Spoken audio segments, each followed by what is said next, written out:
Magandang araw mga mananood at aking mga kaklase at mga guro. Narito na naman po ang inyong lingkod, si Rafael Miguel Bilbao ng Baitang 7, Pangkat Edison. Bago tayo magsimula, ano nga ba ang kalarawan o tinatawag din talaan?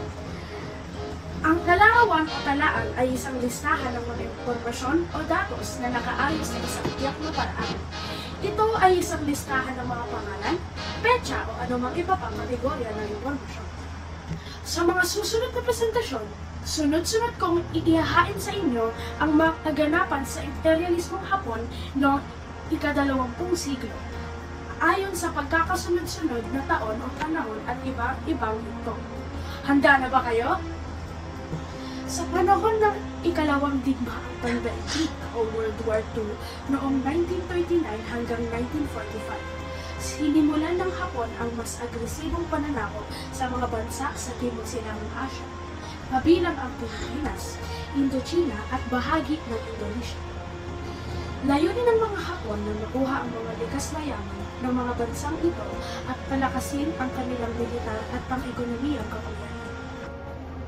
December 7, 1941, ang sorpresang pag-atake ang ginawa ng Japan sa Pearl Harbor sa Hawaii at nagtagumpay na wasakin ang pwersang pandakan ng Amerikano sa Pasipiko. Makalipas lang ng ilang oras matapos salakayin ng Japan ang Pearl Harbor, ay sunod-sunod nitong inatake ang mga base ng Amerika dito sa Pilipinas. Kabilang dito ay ang Davao, Clark Field sa Pampanga, Baguio, Nicolas Air Base at ilang bayan sa Cavite. December 10, 1941, nang narating ng mga Hapon ang Apari, Cagayan at Ilocos Sur at kasunod nito ay ang pagdaong ng kanilang malaking puwersang panlupa sa Lingayen, Pangasinan.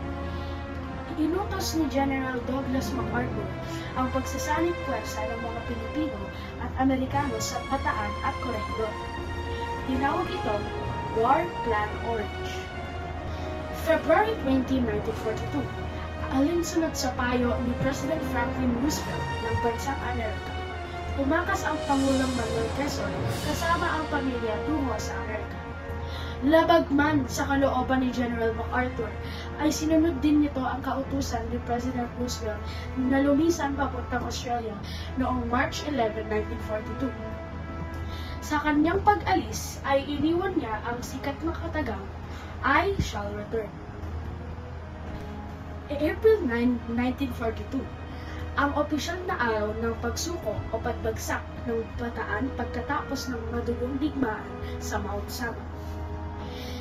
Libo-libong sundalo ang namatay dudulot ng sakit, pagod at gutom dahil pinagmarcha sila ng mga Hapon sa loob ng maraming araw na walang kahit anong pagkain at inumin mula sa Mariveles, Bataan hanggang sa San Fernando, Pampanga.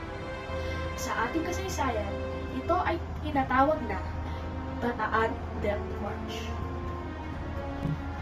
Gabi ng May 5, 1942, sinalakay ng mga Hapon ang Malinta Tunnel kung saan napilitan sumuko ang grupo ni Lieutenant General Jonathan Wayne upang hindi na lumawak pa ang massacre.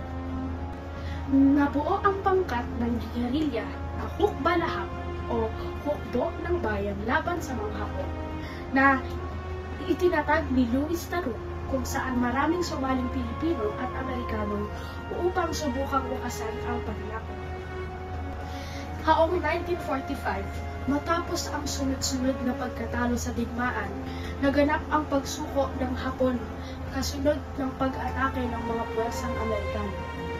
Ang mga pangyayari ito ay nag-iwan ng malalim na marka sa kasaysayan ng rehiyon at sa bansa, na nakakaapekto pa rin sa mga relasyon at pananaw ng mga tao hanggang sa kasalukuyan.